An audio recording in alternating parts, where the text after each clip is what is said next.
Fort Santiago is the one of the oldest fortification in Manila built by the Spaniards in 1571. Spanish, British, American, and Japanese occupation forces used the fort as their headquarters and prison for men, women, children, and soldiers. In 1950, Fort Santiago was declared a shrine of freedom and restoration began the following year. Today is a standard memorial to the victims of World War II. National Monument and National Shrine known as Shrine of Freedom in honor of Dr. Jose Rizal and the countless number of people in prison tortured.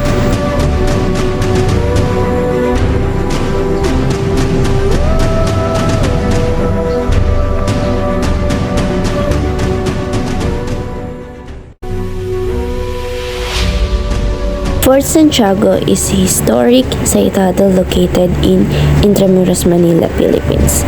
It was built in the late 16th century by Spanish conquistador Miguel Lopez de Legazpi, making it one of the oldest structures in Manila. Initially constructed as a wooden fort, it was later rebuilt in stone in the late 16th to early 17th century.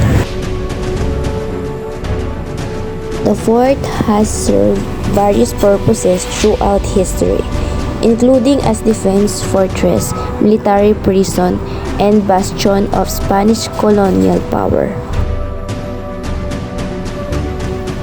It played a significant role during World War II and was heavily damaged during the Battle of Manila in 1945.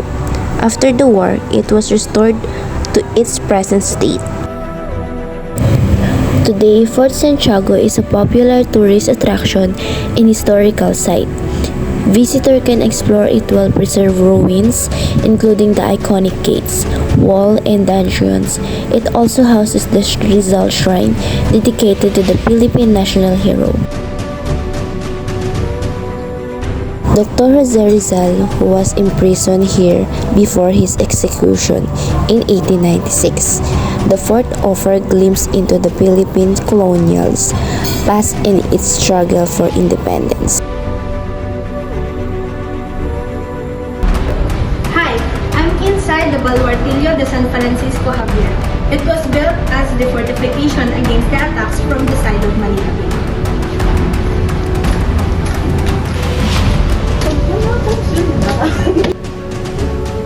It is made of adobe bricks after the original rampart was destroyed by the 1645 earthquake. It was then built as a solid curtains.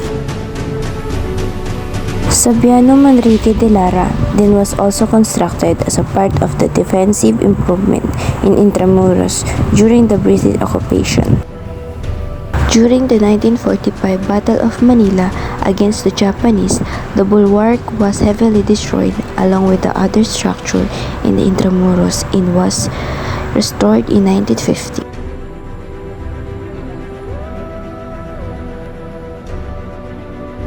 We're inside the dungeon of Fort Santiago. It was originally used as a storage for gunpowder and turned into a prison cell. The dungeon in Fort Santiago were originally used as storage for gunpowder during the colonization of the Spaniards. It was then converted into prison cell during World War II, where hundreds of guerrillas and civilians were held. These prisoners were tortured by the Japanese army and with the combined effect of lack of food, poor ventilation, and sanitary condition, none of them survived. Their bodies were only discovered after the Battle of Manila in 1945. They were given a decent burial that is commemorated with a marble white cross.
This is the White Cross. After the battle in Manila in 1945, 600 decomposing bodies were found all around in the world. Their remains lie under a mass grave under this white marble cross beside the dungeons.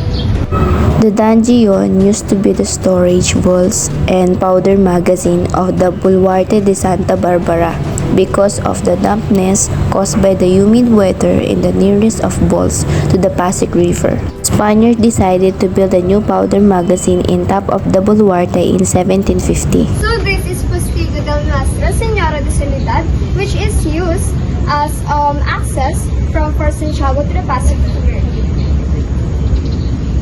So we are here in Postigo del Nuestra Señora de Soledad, which is used as an access from Fort Santiago to the Pasig River.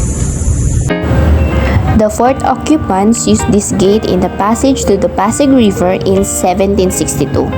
Lieutenant Governor General Simon de Anda escaped here with part of the city treasure and official document of British soldier captured the city. We're here at Laha Sulaiman Theater inside Fort Santiago. The Fort Santiago Infantry Quarter ruin eventually became the Raha Sulaima Theater in Fort Santiago during the 18th centuries.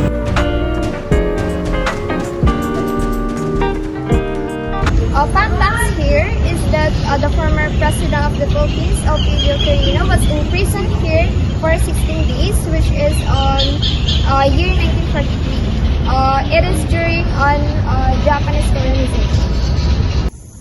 A life-of statue of him was placed inside the cell and his footprints were also traced. It became the Raha Sulaima Theater we know nowadays after World War II, when it was renovated by national artist for architecture Leonardo Locsin to serve as the open-air theater.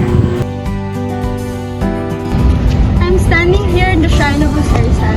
This is the prison cell of our national hero, Jose Rizal, who were charged by colonial authorities by rebellion, seditions, and formations of illegal societies. The brick ruins are part of the oldest building in Fort Santiago, built in 1593. The structure was a barrack building for a Spanish soldier. During the American period, army officers and their families lived here. The building was eventually destroyed during World War II.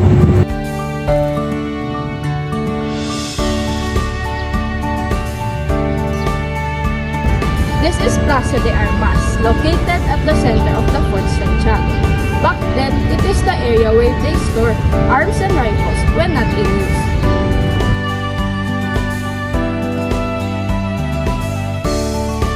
Fort Santiago, Manila. The last time I was in Intramuros, the old wall city of Manila, was 5 years ago with Kuya Nick and during my high school day. Now, I have the chance to visit my favorite place on earth.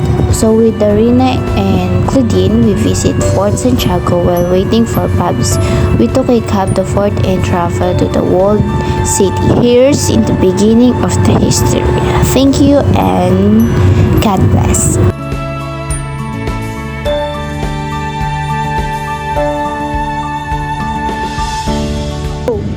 This ends our Fort Santiago tour. We hope that you learned something and don't forget to pay a visit in this historical landmark. Thank you and adios.